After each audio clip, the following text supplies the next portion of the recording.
you need to realize that you have something to say. Now, more than ever, it's time for you to be the authority and not the minority. And you have to look at podcasting as the tool to do that. I think about the conversations I've had. I feel like I've been in 350 places with 350 amazing people. Proximity changes everything. And what podcasting does, it gives you the proximity, whether virtual or whether in person, to shift your life. Meet Shawn Anthony, a media powerhouse and the go-to podcast strategist. That minimum investment that you probably will make, microphone, setup, software, and all that, it's gonna be worth it, man. I literally have had podcasts make money before an episode even releases. Immense selfish mode. What do you think actually is the best way now to monetize a podcast? So I'm gonna give you an answer I never gave anybody. And it may shock people. And at the end of the day, it may either excite them or it may scare them.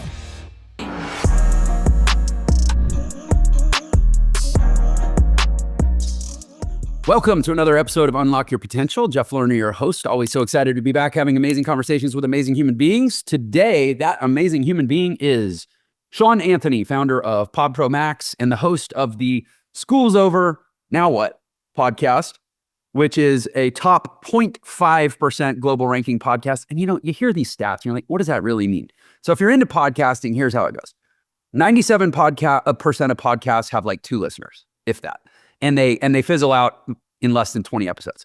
Then you have the top 2%, and it's like a hockey stick curve of audience and viewership from there. Like a top 2% podcast is not nearly as big as a top 1.5% podcast, and top 1.5% isn't nearly as big as a top 1%, and the top 1% isn't nearly as big as a top 0.5%. And that's the thin slice of excellence where Shawn Anthony finds himself with his School's Over Now What podcast. The podcast speaks for itself. Go check it out. In the meantime, I'm going to skip the rest of the bio and just welcome Shawn. Welcome, Shawn. Glad you're here, man. Let's get into it. I'm excited to be here, man. I always like it when someone's done their research and also give credit to a lot of hard work and a lot of time, man. So glad to be here. A lot of hard work and a lot of time. Okay, so let's actually kick off with that.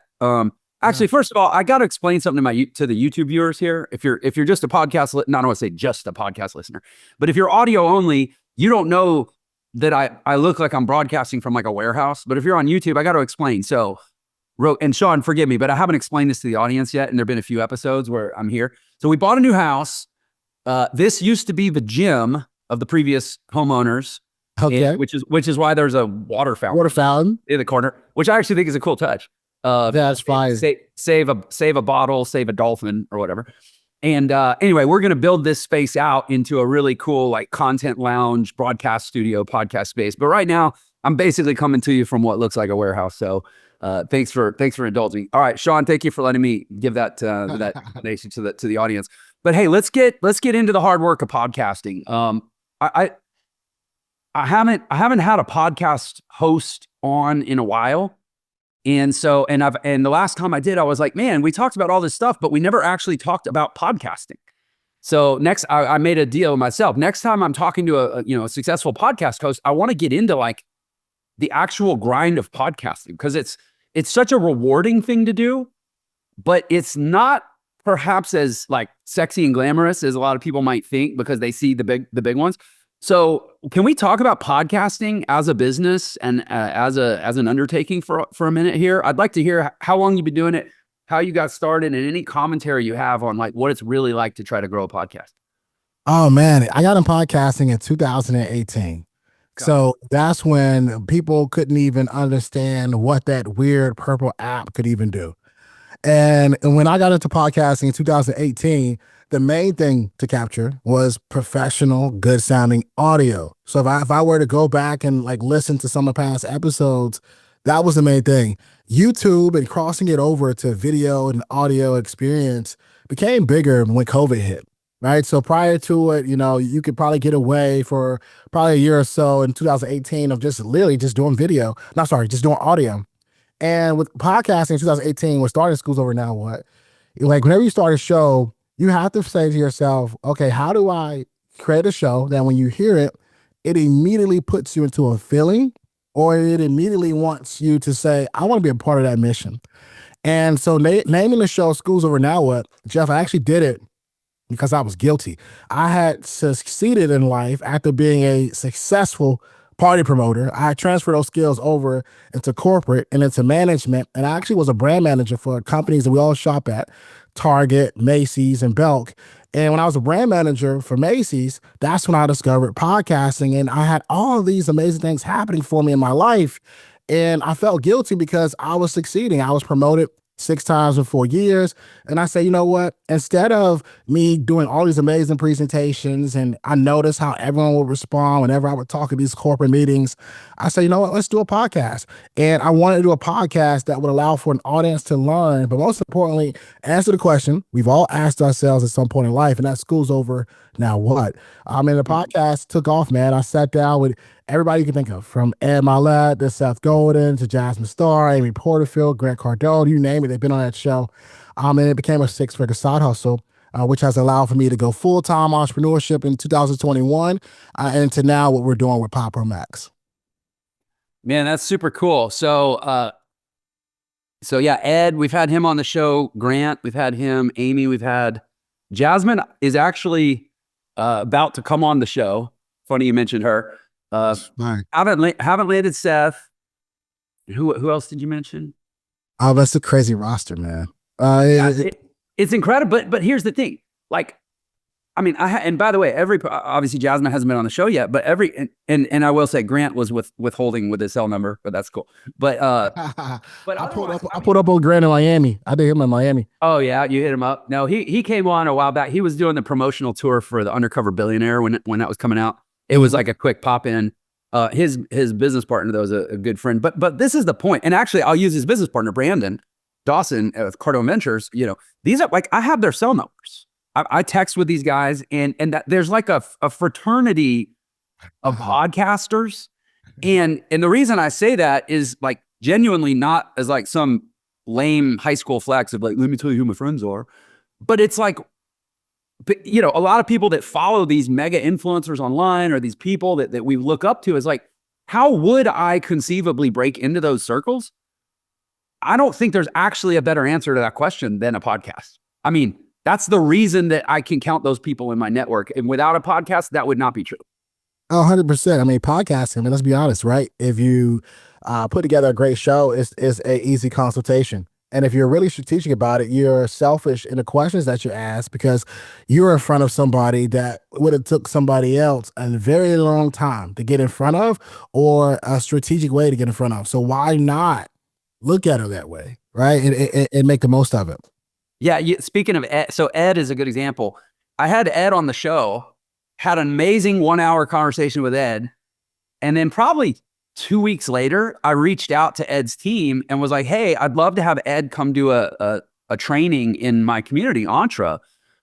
And they sent over a quote. It was like $35,000. Yeah. And I'm like, so I could pay $35,000 to have Ed come talk to the community for an hour, or I can do a podcast for an hour for free and have Ed on and then just share it with the community. Like, I mean, that is an example of the leverage of starting. And I didn't even have, I still don't have, I think I'm top 1%, which means I'm an order of magnitude smaller than you at top 0.5%. But like, you don't even have, and that might sound like, oh, top 1%, but top 1% basically just means, or I'll say this, I think top 2% basically means I did 100 episodes and I didn't quit. I expected that episode didn't quit. You know, or maybe that's top 3, but I mean, you can get into that tier where you can start getting some big guests, start building a pretty powerful network. And then when you have your next big thing that you promote or create or develop or want to launch, I mean, I in 2022, I think, yeah, geez. I published a book. It peaked at number 2 on the Wall Street Journal nonfiction bestseller list. Like it. How the hell did unknown Jeff Lerner publish a number 2 best-selling book in the country? The only book I couldn't knock off that list was Atomic Habits. Because you want to know the answer? Because I reached out to the network of all the people I'd had on the podcast. And I said, hey, if I send you an advanced copy and you like it, will you tell your audience about my book? It was just, I mean, it's just been such an incredible thing, but it is a long game. So talk to me about the journey from 2018 to 2020, I guess now 2025. Well, it sounds crazy when you say 2025, because now you're looking at what, 7 years of podcast. You gotta be a pretty old man to have done anything for 7 years. Well versed, right? I got into podcasting. Literally, I got into podcasting. I was in my 20s, and now I'm in my 30s. The longevity of doing it is you have to think about some of the comments and some of the things that you receive that keeps you motivated to keep going. So yeah, we talked about the podcast. It's 7 years strong, but it also has over 650 plus 5-star ratings. So if you ever were to say, man, I don't want to do this anymore, you can go back and read one of those ratings, read one of those reviews. But I also still remember when I very first started traveling to guests, very strategically. I started traveling to guests in 2019. One of the very first guests I ever traveled to and sat down with was Ed Milet. That we're talking about him. And the people were sharing their top 5 favorite podcasts, and Ed slid in my DM and said, let's make it happen. And I flew to Laguna. That's how I met him. And that's how I sat down and did that interview. And when we think about podcasting for longevity, you think about the little moments where you saw that it was promising. I remember being at Ed Milet's house and on the couch that everyone had interviewed at. Now he does it in his studio. And I remember him looking at me and saying, man, if you just stick with this, if you just stay at this is 2019, you are uniquely positioned to be unlike everybody else.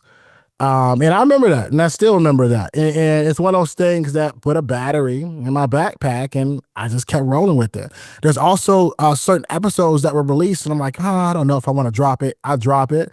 And I remember one time I had this episode with a guy who's a hip hop artist by the name of Nims. He had a song called This Is Why I'm Hot. It was the #1 song in 2006 in the world. And I remember seeing a comment where someone said, thank you for releasing this episode. I listened to this particular portion of that episode and it saved my life. I was about to harm myself.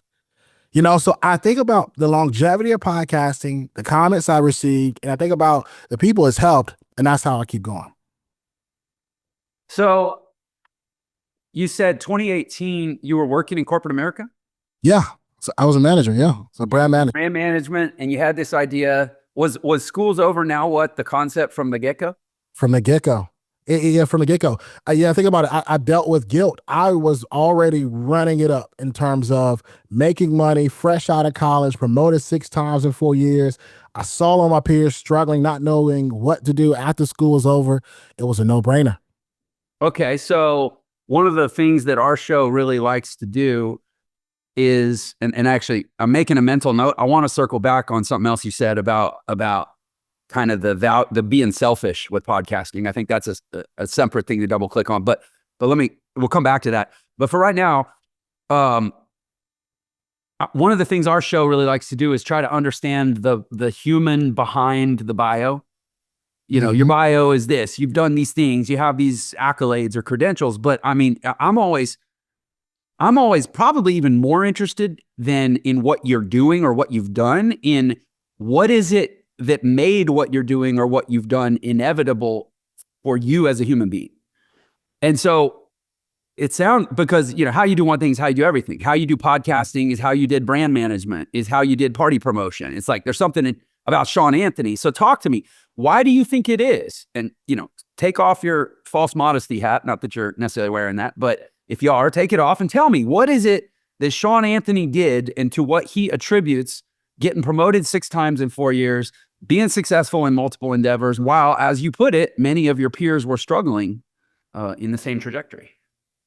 Yeah, I think what you're hinting towards is the ability to identify your gift. And I heard that the ability to identify your gift, if you really want to know what you're good at, you have to ask yourself, what am I doing that I'm the best at, that I'm not even trying, and I'm really giving it the least amount of effort? The moment you identify that and you attach that to a mission, it's a wrap and whatever you want to do in life. I had a job review and I got an exceed expectations job review. I remember my boss sitting me down. A lot of people right now listening to this, working in 9 to 5, they don't know their gift. A lot of people who may be even entrepreneurs, they don't know their gift. You want to know how you can find out what your gift is? Job review. This person across the table from you is getting paid to identify what your strengths are. And if you listen, you may say, man, I'm not even trying. And so I remember him sitting me down and saying, man, listen, the way you communicate and the way you connect with people, the way that they're able to move when you have an idea and how you handle relationships, I've never seen anything like it. I'm giving you to exceed expectations. And I said, hold on, wait a second. Everything he just said that I'm doing for them, I can do for me. And so that's what the main connection was. And then when I became a full-time entrepreneur, if you really want to like study and take off the hat, right? I paid attention to, okay, who is the person that pays me the most? Jeff, I'm being fully transparent. The person that pays me the most is an established entrepreneur who typically is already at the 7-figure mark. Some of them even at the 8-figure mark. If they're able to trust you enough where their careers, with your expertise, your judgment, opportunities, man, that is it. And not only that, it's beyond communication and connection, but the real gift, underlining gift, is the ability of knowing how to sell. And I would say that's it, right? I got promoted so much because I was helping them make sales. I had the highest engaged team of all time. You know, I had the highest engagement scores out of like 2 states. Everybody knew it. And if I had the ability to do it for them, now I have the ability to create my own team. I have an amazing squad. You know what I'm saying? So I think that's the key. So I heard 3 things in what you just said. I heard communication ability, or let's just call it salesmanship, which, by the way, I deeply believe that sales ability is basically communication ability. It's the ability to passionately to convey an idea along with the emotion that's wrapped up in the idea, or the belief that's wrapped up in the idea. I heard leadership, you know, the ability to build a loyal, engaged, functional, you know, synergistic squad. And I heard, honestly, just some good old-fashioned hustle, like drive, like get it done. Yeah. The reality is you could have the skills, but if you don't also outwork most people, you don't excel. Facts. And it's really being a genuine person, man. It's really being a person that could just connect the dots. You know, talent and one of the most funnest things for me is identifying other people who they should be in front of, who they should meet, they would just genuinely connect with. And I've seen that be phenomenons in a lot of people's careers and their businesses. So talk to me about the development of the human that is a talented communicator, a highly driven, motivated, hardworking person, and a strong, proven leader. Talk to me about little baby Shawn Anthony and role models and influences and developmental experiences. And I mean, were you born with it? How did those things come to be? And I'm asking for, on the audience's behalf, of like, how do we develop these skills, whether it was then or now? Man, this is a good conversation. No one ever asked me like that, so I'm gonna give you an answer I never gave anybody. All right. And it may shock people. And at the end of the day, it may either excite them or it may scare them. I think a lot of it's same neurophysiology, by the way. Okay. Just Okay, depends good. on the meaning you attach to the chemistry, but excitement and fear, same chemistry. Yeah. So like, when you think about this, right, I think a lot of this is DNA traced. So I grew up in a household, and I think you can identify very quickly DNA trace. This is what I mean by it. I grew up in a household where my father is a professional bodybuilder. I've seen this guy for years win trophy after trophy, become Mr. North Carolina, where we're from, just beat out the competition and just keep going. I literally watched my dad win everything. And he had discipline, and he had the ability to, like, you know, make sure he's only eating chicken breasts, and like, but it would be results. Yeah, let me just camp on that for a sec. I have a friend who's a pro heavyweight IFBB, you know, bodybuilder. Yeah, IFBB. Ain't nobody more disciplined than those guys. Nobody. I mean, eat canned tuna and dry chicken breast every day for 6 months while also doing 3 hours of slow, steady state cardio. Yeah. So look, think about it, right? Think about it, think about this is my DNA trace thought process here. So I literally watched a champion all my life, you know, and then my mom took it to another level. My mom is a corporate financial analyst at a very huge company that covers several different states. She knew numbers, she knew money, she knew how to think. I literally watched my mom's hustle take us out of a trailer park to a very good neighborhood. And I think a lot of it could be DNA traced, and a lot of it could be understanding, okay, what were some of their strengths, but also too, what were some of their weaknesses? How do they respond to certain situations? I think a lot of that stuff is in you, and a lot of that stuff. I heard a rapper say, I'm very big on like slang and rapper terminology. Like me and my brother communicate in rap lyrics. We can literally call each other and say a rap lyric, and we already know how the other person is feeling. And there was a rapper one time who said, "Shout out to my pops. That's the older me." And I said, "Oh, I think he's on to something." They are literally the older version of you. And you can either understand where they were really good at and maximize it. You can understand where they were opportunities at and realize that at any given moment, your attitude can go that way too. How can you shift it and change it? So that's my real philosophy on a lot of stuff, man. I think if you look back at this, you can look at some of the highest figures. You can even look at it. The easiest way to probably say this is true is looking at professional sports. It's the easiest way. It's the easiest way. When you look at father sons and that go to the NBA, that go to the NFL, that go to baseball, like it's almost a no-brainer. You already know they're coming. You know? So you have to realize what incubator you're in and realize how can you be better than everything around you. So there's two things I want to say to all that. One is one is serious and one is funny, or laughable, maybe trivial. But the serious thing is, I just think this is so spot on about I love the way you said that. Understand the incubator you're in. Mm-hmm. And really like look at your life, look at your influences, look at your parents, look at your heroes, who inspires you. I love that you said what is it that you do that seems almost effortless? Who are the people you said, who are the people that pay you the most, even if maybe you don't have your own business to measure that by? Who are the people that are the most drawn to you, where there seems to be the most value being exchanged? Like you can look at all this and start to identify your gifts. And then basically, and I think this is the sequencing error that a lot of people make is they go, okay, I'm going to get into entrepreneurship, or I'm going to get into, trying to go my own way, do my own stuff. And I'm going to start by looking at what other people are doing and try to copy it, because then I have the confidence of going, oh, this is a proven template or something. And then I'm going to get far enough down the path where now I feel like successful enough and confident enough that I can start to tailor it to be more authentically me. Yep. And it's like they have a vision in their mind of like, if I get to a certain point of success, then I can start to bring myself and my gifts into it. Instead of starting with that and saying, I will absolutely not get into anything that doesn't align with my gifts. And I'll start with my gifts, not with looking outside of me for opportunity, which is how most people start. Because as humans, we're naturally insecure and we'd rather look out in here. But if we start with our gifts and we say, and then I will seek opportunities that align with those gifts, then essentially we're saying everything from here on, I will have a tailwind versus a headwind. And I think that's important for people to take from what you said. The other thing I wanted to say, I said there were two things, is just because you talk about communicating in rap. Yeah. Just this morning, I was embarrassing my daughter. I think you'll appreciate this.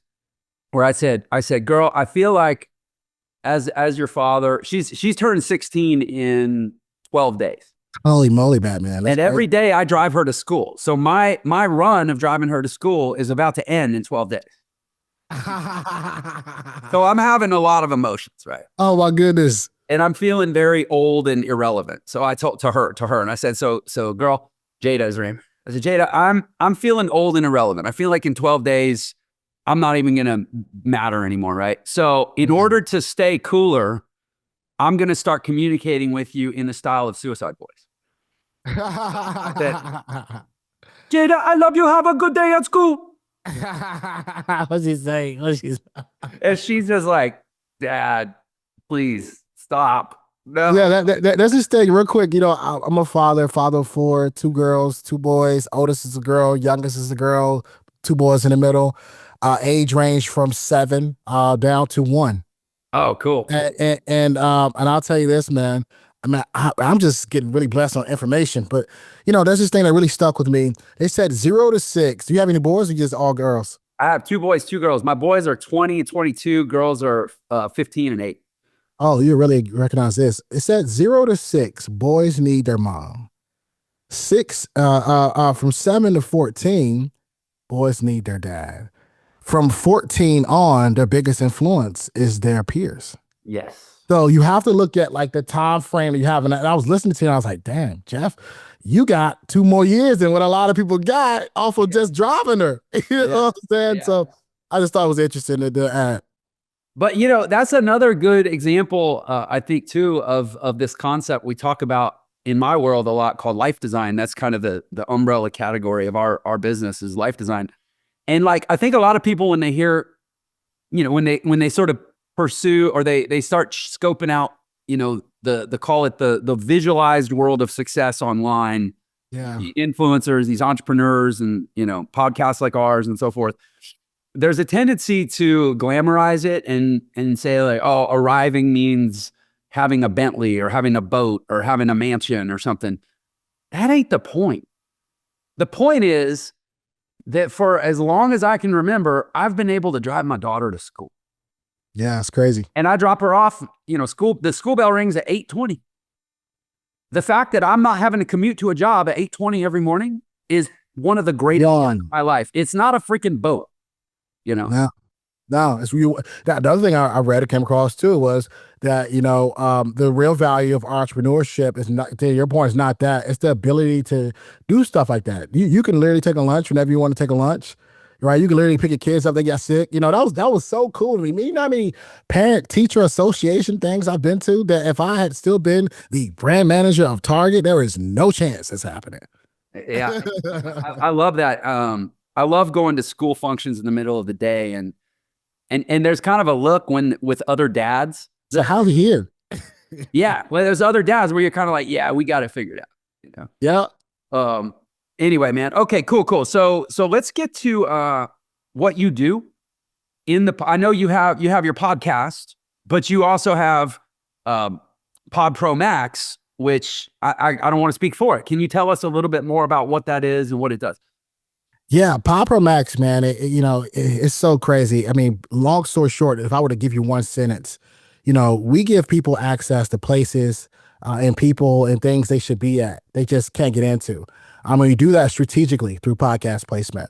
We also manage talent. So we manage some people you've probably heard of. We manage Beyonce and Solange's dad, Matthew Knowles. We also manage talent that is on TV. So if you ever click a button, want to watch Hulu on A&E, we have a couple that's in real estate, The Polites. They have a show on A&E and Hulu called 50/50 Flip. They take $50,000, they put it into real estate, sell it within 50 days. But we have a lot of talent also in the thought leadership and the entrepreneurship space. So that's a little bit about PodPro Max and kind of what we do. We're in a space of representing talent and finding the best opportunities for them. Cool. So who would be a potential client of PodPro Max? It sounds like it's not the aspiring podcaster. Well, maybe it's not the aspiring entrepreneur, but maybe it's somebody that's already kind of done something and then they want to parlay that into podcasting or podcast guesting. As a combination of both, right? Like if you're listening to right now, here's what I figured out. And I figured out when I crossed over from being the guy who was just doing podcasting, made over 6 figures with podcasting as a side hustle, I started to brand manage some of the talent that was on my show. And what I saw was the opportunities and what was happening on the back end. And I saw that the money was coming through strategic podcast placement. And that's when the aha went off. The value add became not the guy that was having the show. The value add became being the guy on the opposite side of the microphone, being positioned as the authority to speak, to share your expertise, to share your wisdom, but it also became very lucrative.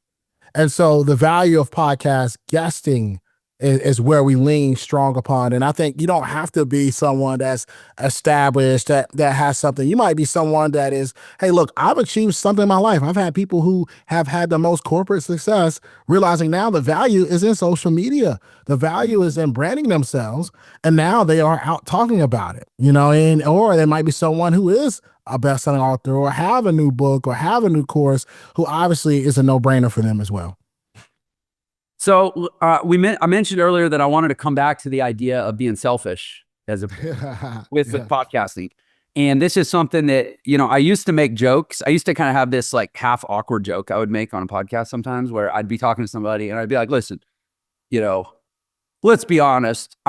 You're basically here so I can get an hour of free consulting, right? Because it's always funny because it's like it's implied because usually people are coming on to talk about their expertise, and when you have an opportunity to sit down with an expert, you like to get expert insights, right?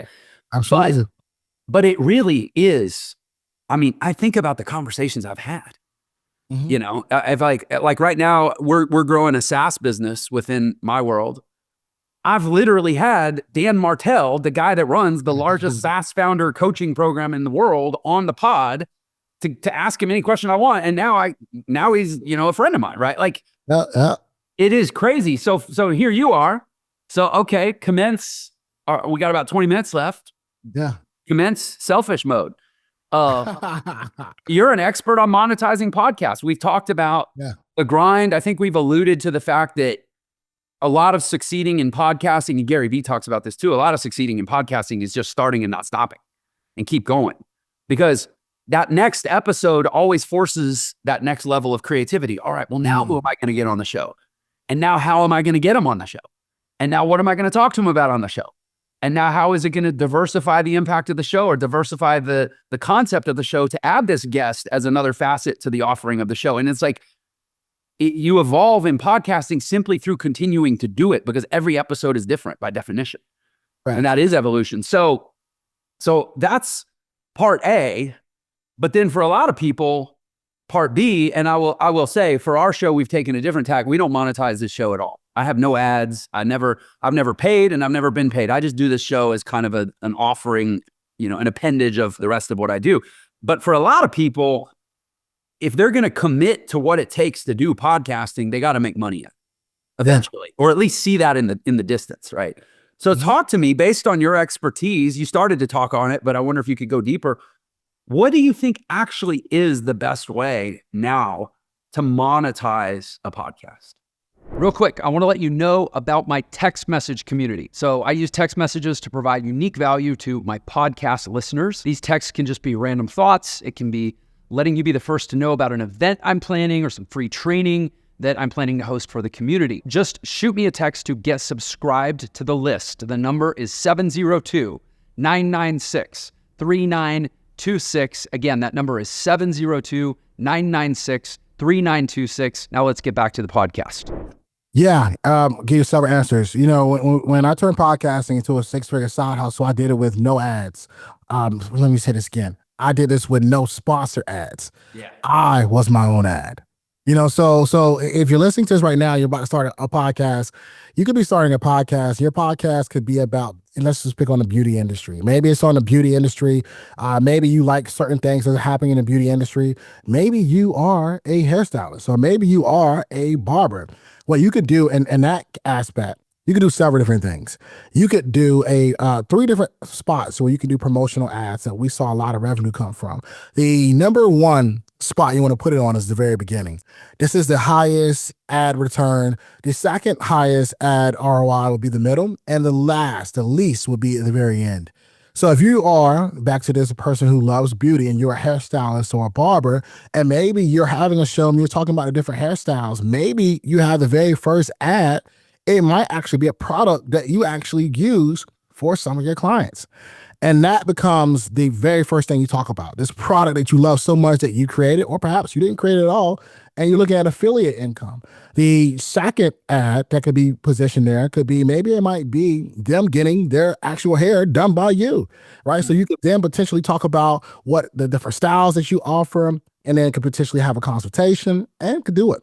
The last advertising spot, it could be a company, you know, especially in the beauty world, especially in the urban world. I remember getting my hair cut as a kid, and there used to be so many people that want to just come in and start selling their products. It could be their colognes, it could be their DVD, all type of stuff. You know, there might be people you may know in a small business nearby you that would love to support you and put money in your pocket by just talking about them on your show. And then at that point, it's a numbers game. How much do you want to make? how much you want to break it down to, and then you just go ahead and shop it. That's the fast way to do it. The next way to do it is you start to really make some noise. You start to actually have some stats, some downloads, and then you could then position yourself to go after certain companies. There's a lot of advertisement dollars from like BetterHelp and all these different companies that if you got the numbers and the data to back it, you could then go down that route as well. Yeah, it seems like if it comes to sponsored advertising, a really big element is being pretty clear about who your audience is, so that when you go to the advertise, I'll use like I listen to like the Jordan Peterson podcast, for example, and they're always pitching gold. Like he seems to have an advertiser on every and I, there've been podcasts over the years I've listened to that they're always pitching gold, and I realize it's because I tend to listen to people that are pro free markets, pro economic liberty, tend to have, sort of like lean conservative on values. And that audience is clearly an audience that's been identified as more prone to shift some of their resources out of the mainstream financial system and into like more off-book type assets like gold. And pretty soon they'll probably have Bitcoin ads on the Jordan Peterson podcast, stuff like that. But it's clear that whoever's managing his pod knows who his audience is and has pitched it to certain types of advertisers on that basis. Ditto, you can hear it with the guys I listen to, Joe Rogan, you can hear it with Tim Ferriss. That people know that his audience is people that are into all of his life hacking, biohacking, tools of Titans kind of stuff. He's always mentioned how to get better sleep, how to get, cleaner nutrition. But it's because they didn't just grow a big podcast. They grew a podcast with at least some theoretical avatar of an audience type. Yeah, that is perfect. The avatar is perfect for certain brands, right? When you're talking about performance habits, I mean, just hearing you, I'm like, okay, cool. I wonder if Tim has, he probably does. If he doesn't, his team is trash. He should probably have some sort of deal with like Aura. Oh, no, sleep. I think he has a Sleep 8, I think is his. Is it a ring or something? No, Sleep 8 is a mattress. But yeah, you're right. He should have a ring. Maybe he should have a ring. He should have. If I was behind him, I mean, come on, we got to go get the ring. Yeah, right. Those opportunities are in line for him. But I like what you said because the sponsored ads. I mean, that's a strategy for an established show with download metrics and an audience metrics. But that first way that you presented it of like, think of the podcast as the tip of your own spear, where you're able to get your pre-roll ad is maybe an affiliate product. Your mid-roll ad is your own offer. Your exit ad is, I don't know, maybe it's something that promotes virality or leaving a review, or I forget what you. Yeah, I'll give you another way too, man, because I've done this. I'll give you another way too. I literally have had podcasts make money before an episode even releases. And so here's another way you can easily do it. If you're someone listening to this, let's play advocate. Let's say you're someone who actually has a decent sized social media. You've been working on your social media for a while. You've gotten a good substantial amount of followers. You got a good amount of engagement. You're able at that point to utilize the social media data and analytics to then say to go out to maybe potentially a company or potentially a CEO or potentially someone who's about to release a book. And you can position your podcast to actually have an in-person element, and you could charge them and give them a whole episode. I've seen it done. I made $6,000 for a client one time off the strength of the social media that she created. She had a podcast that had already was going to feature an amount of people and a person who wanted people to learn about his book, right? So those are other ways as well, in looking at tying in different elements that you may have already working for you, just haven't exercised them. Yeah, it's really powerful. Talk to me a little bit about the personal growth that you've experienced through the process of podcasting for as long as you have. Oh man, the personal growth, and I'm pretty sure you can resonate with this, is once you have heard information, it's another thing. But once you have actually seen some of the stuff, It changes your life. I did a podcast series with one of our clients, and she shot this podcast in Beverly Hills, rented out a mansion, an Airbnb mansion, and it was one of the things I did was I'm also known for bringing out a lot of cool people. And I brought out like Clinton Sparks. You may have heard of him. Yeah, I've had Clinton on the show. That's my guy. I was talking to him yesterday. But what changed for me was, as they're doing the podcast or recording the podcast, I'm looking at the background, Jeff, and the backgrounds just look like paradise. And all this is happening because of podcasting. Yeah. And so now your mind, the personal growth is like, oh snap, I gotta go all in. Oh man, this is the tip of the iceberg. This is a lot more to come with this. So I would say over the years, all of the exposure, all of the conversations, all the things I've visually seen, I could never go back. Yeah, that's a real, I mean, man, they say you are the company you keep. And to some degree, you are also by extension the environment of the company you keep.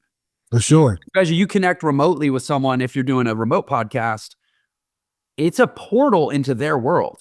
Mm-hmm. And so, even right now, like I feel like I'm in your office. I did a podcast a couple of weeks ago with a lady that sold her fintech company for $1 billion, opened up a new fintech company. Sounds like Sanira. Yeah, it was. She's one of our clients too. Good. Okay, so awesome. You probably booked her on my show. I'm grateful. But I'm sitting there doing the podcast, and she's in her conference room at her new place, at her office. Yeah. And it's like, and I think I'm on episode 350 now or something. It's like 350 times where I've been in the conference room of $1 billion fintech founder. I've been in the home office of Ed Milet. I've done a pod with, like we mentioned, the pod with Grant, where it's not it. And I remember when I was on with Grant, where it wasn't just, I'm talking to Grant, but in the background, I could see his whole operation. They're like people running around. He's got big 10X on the wall. Oh, it's crazy. And I think about all these hundreds of people that where I've connected with artists, and they're in their studio, and you can see their instruments around them, and you can see their awards on their walls, and like you end up like I feel like I've been in 350 places with 350 amazing people doing 350 inspiring things, having 350, scaled positive impacts in the world. If you are the company you keep, then I am getting better because I simply keep showing up to do this. Facts, man. It is one of the most rewarding things that you'll ever do. There's so many things you do throughout the day. You're like, oh, that was cool. But then you think about like, hey, I really enjoyed that. I'll tell you, man, I'll take it to another level for you, man. Imagine some of those people you're talking about, right? Yeah. Imagine when you start, like, because I've seen, this is where another thing that shifted everything for me. Imagine you start having dinner with them. And imagine when you start going to like a bar with them. Or imagine if like you go to like an environment and it's just y'all. It's the craziest thing of all time. The conversations, the access, and everything. You will never be the same. I mean, you just would never be the same. And, when I interviewed Ed Milet, he paused his private jet to sit down longer in the interview. I actually look, take it another level higher. This power of proximity. That's what Ed taught me that changed my life. And I still text him to this day. Proximity changes everything. That's what he told me back then, and it still sticks with me. But even then, I was having such a good time. Man, I actually was late for my second interview, which was with David Meltzer. And I was supposed to go to like an office for David. The power of proximity, I told Ed I missed it. Ed picked up the phone, Jeff. He sent David, this is 2019, he sent him a voice note. And he said, hey, man, I just interviewed with this guy, Shawn Anthony. He's phenomenal, man. You should really figure out a way to interview with him. And granted, at this point, I was late. My phone at this time, David, he never had my number. Don't know how he got it at that time. He called me. And I went from doing an interview at his office to leaving at Milet's house the same exact day, taking an Uber and going to David's house with his family, and did a podcast there. We've had a relationship for years, ended up eating dinner with his family that same night, and we're still tight. So proximity changes everything. And what podcasting does, it gives you the proximity, whether virtual or whether in person, to shift your life. Yeah. And it's really like, because in my world, we have a platform called Entre. The audience all knows this. So this isn't me pitching. This is telling them what they already know. But we have a platform called Entre. And in Entre, you come in, you take this assessment, and then we map based on the assessment. It's kind of like eHarmony for people that want to do something entrepreneurial. We match them with the right type of entrepreneurship. And one of the newest things that we're putting into the marketplace is podcasting. So we're trying to develop, and then we have to, whenever we have a new opportunity, we have to weave it back into the assessment. We developed the assessment with a PhD psychologist. So it's like we gotta reverse engineer the psychographic profile of a person that would be suitable for the recommendation to start a podcast. And so it's been a really interesting exercise to figure out like who can we responsibly say, hey, as part of your entrepreneurship, we encourage you to consider starting a podcast, right? And so a couple things come to mind. One is it's gotta be long-term thinkers. Like you do not start a podcast for what it's gonna do for you in the next 6 months. And honestly, you really don't start a podcast because of what it's gonna do for you at all. You start a podcast because of what it's gonna allow you to do for others, and you trust the process that over a long enough time horizon of consistency, all these amazing opportunities these doors will start to open as a result of the output of effort. But you cannot at all predict. I mean, like you never could have predicted. It's not like in 2018, you're like, I'm going to start a podcast today so that 2 years from now, I can have dinner with David Meltzer and his family. Like you never know how the long and winding road is going to go, but you have to trust that process. But you have to be the type of person that can, and that can give without getting in return, except on an extremely delayed timeline. And you're willing to trust yourself in the meantime and not give up and quit because you're not getting your needs met right now. You know what I learned though, man? If it's calling for you, it's for you. And I've never seen, are you a religious guy? I would say the word religion comes from the Latin word for bondage. So I don't like the word, but I believe deeply in Jesus Christ, my Lord and Savior. Oh, I love that. I love how you said that too. You know, the reason why I say that, man, you know, listen, man, I'm just telling you, man, I don't know the exact scripture. I just know when I heard it, and I heard it from someone, and I heard it in the songs, and it made so much sense, man. And the words was, I've never seen the righteous forsaken. And it stuck with me. I'm like, if you have a desire to do something, you need to pursue it. And if something is telling you not to do it, it's the people around you. And if the people around you are telling you not to do it, you need to get a new set of friends. When I started podcasting, man, podcasting was corny. Podcasting, no one knew what it was. People like, Shawn, why you want to talk on a microphone?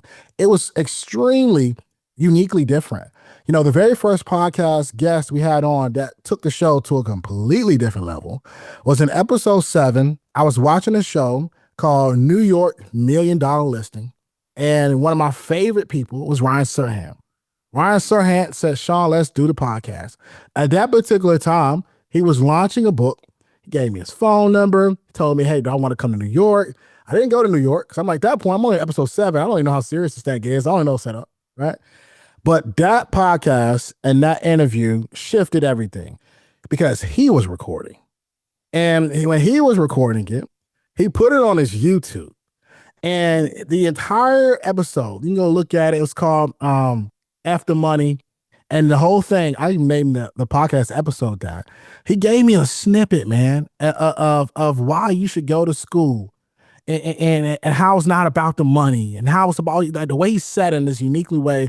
And his YouTube was already bigger than the show. Obviously, we all know he has his own shows, own books, everything now. And I woke up the next morning and I saw people commenting that night, hey, who is he talking to? Who is he giving all this game to? And I commented, I said, hey, look, if you want to listen to this episode, you can check it out with Ryan. I put the link up. Ryan penned the comment.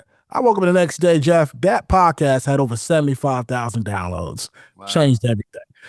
So, I think about what would have happened had I had listened to other people. Other people will say, why you want to start that? You should get a co-host. Why you wanted to be called Schools Over Now What? Man, if I had listened to them, none of the stuff we're talking about would ever have happened. And so that happened for you on episode 7. 7. I'll use a different example of kind of a growth catalyst for me. I have about 110,000 Instagram followers. About 100 and 8,000 of those came from 5 reels That's crazy. that I dropped about 2 years ago. And the first one, and they all, that for whatever reason, they caught favor from the Instagram gods and went, 1 to 2 million views each. And, but the first reel that caught fire over 1 million views was my 281st. No, I'm sorry. I flipped 2 numbers. 218th reel. So 217 reels, basically crickets. Yeah.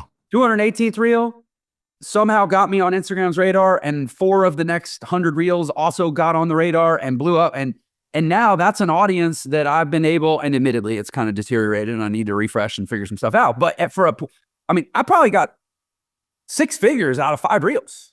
Yeah. Indirectly through people finding me, finding our stuff, swimming upstream through the funnel, whatever.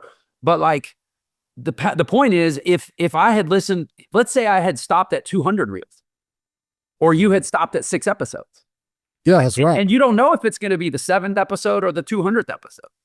But I can guarantee you, if you stop, it'll never happen. 100% agree with that.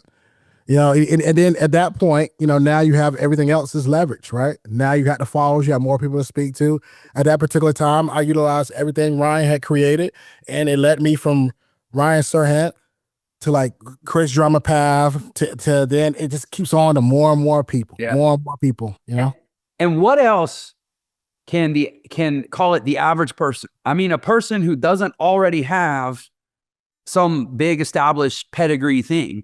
What else could we do to gradually, incrementally work our way into these circles, into this type of exposure, into, to your point, being able to piggyback and springboard off of the decades of work of someone like Ryan Serhant or Ed Milet or great. I mean, I don't actually know if there's another thing. I mean, maybe if you write a book and you work your way into the speaking circuit with your book as your business card, and then eventually you start networking in the green rooms and get on bigger and bigger stages. But that's a lot more expensive way to do it, because every one of those gigs you got to travel to, and you're probably doing it for free for the first 50 of them. Whereas podcasting, how else could you build the equivalent of what we've built through a podcast without having to front a bunch of financial risk, without having to go out into the world pretending to be someone you're not, or claiming something you've really never done? Like it's kind of it's almost like an organic hack to grow without having to spend money. 100%. And that minimum investment that you probably will make for like microphone setup, software, and all that, it's gonna be worth it, man. It's gonna be worth it, And I think the people got to think about it from a different angle too, though. It's not necessarily connecting with the Ryan Serhants or the MLS. The first step is connect with people that they're familiar with, that will then allow for you to connect with them. That's a really good point. For every Ed Milet, there's 20 people that are connected to Ed that aren't as expensive or hard to get. And you get to a few of them, and then they talk. And I mean, this isn't all about how to become friends with Ed Milet, or else I would name those people's names. I mean, we know the people that got that door open indirectly. Hey, but listen, I'll tell you this though, Jeff. They're not dumb. They know. They say it. So when I was at Ed House and I was going down, you watch YouTube videos, you see these 2 couches, you're like, man, those are nice couches. But you don't know, it takes a very long time to get there. And so you're walking down all these staircases and everything, and you're going down, and there's a lot of talk to get to those spots. And one of the very first things he said was, yeah, man, I was looking at your show, all the reviews, and man, we done had a lot of the same people on, and he just name drops probably about 5 or 7 people who we've both been in contact with, and they're doing their research, and it's important to do that. Yeah, exactly. No, I think that for people, and the metaphor, I'll go ahead and share it, that came to mind. If you're like, okay, am I a person that will win at the game of podcasting? I'll ask you this. If you've seen the show Squid Game, did you immediately go, man, I would be one of the first people taken out. I would have lost on red light, green light. Or are you like, man, I would never want to play that because I don't want to be around that much death. But if it came down to it, I'd go the distance. Yeah. I'd be that guy. If you're that guy, start a podcast, because it literally is Squid Game. Right now, today, there are 500 people starting a podcast. And if you're just the last man standing, you'll win. Oh, for sure, man. 100%. So I'm going to end by giving you the last word, something that you would like to share with the audience. And of course, also please invite the audience to come deeper into your world and share anything that you have to share. Yeah, I think right now what you have to do if you're listening to this is that you need to realize that you have something to say and people need to hear it come out of your mouth. And at the same time, you have to realize that now more than ever, it's time for you to be the authority and not the minority. And you have to look at podcasting as the tool to do that. Beyond you just having your own show, in 2025, the real value is you getting on the opposite side of that microphone and telling people about everything that you got going on. And that's how you really expand yourself. So that's my message. I want everyone to always remember, dream it, believe it, go out and get it. If you enjoyed anything I've ever said today, you can follow me at Shawn R. Anthony _ on all platforms, and be sure to listen to the podcast at School's Over Now What. But if podcasting is resonating with you today, you can go to PodProMax.com. That's beautiful. I'm gonna echo something you just said about minority versus authority, that in statistics, the opposite of the minority is the majority. In mindset, the opposite of the minority is the authority. And that's something anybody can choose. It's not a demographic. It's a mental state, and you can choose it, man. Thank you so much for being a phenomenal guest. And as it turns out, a phenomenal host. Appreciate you, man. Yeah, of course. And of course, to all you viewers and listeners, you know what I'm going to say. Thanks so much for being here. You are the best part of this show, even when Shawn Anthony's on. You're why we do it. And I'm so glad we got this time together. Take care, everyone. If you loved that episode, then you're definitely going to love this one. Check it out.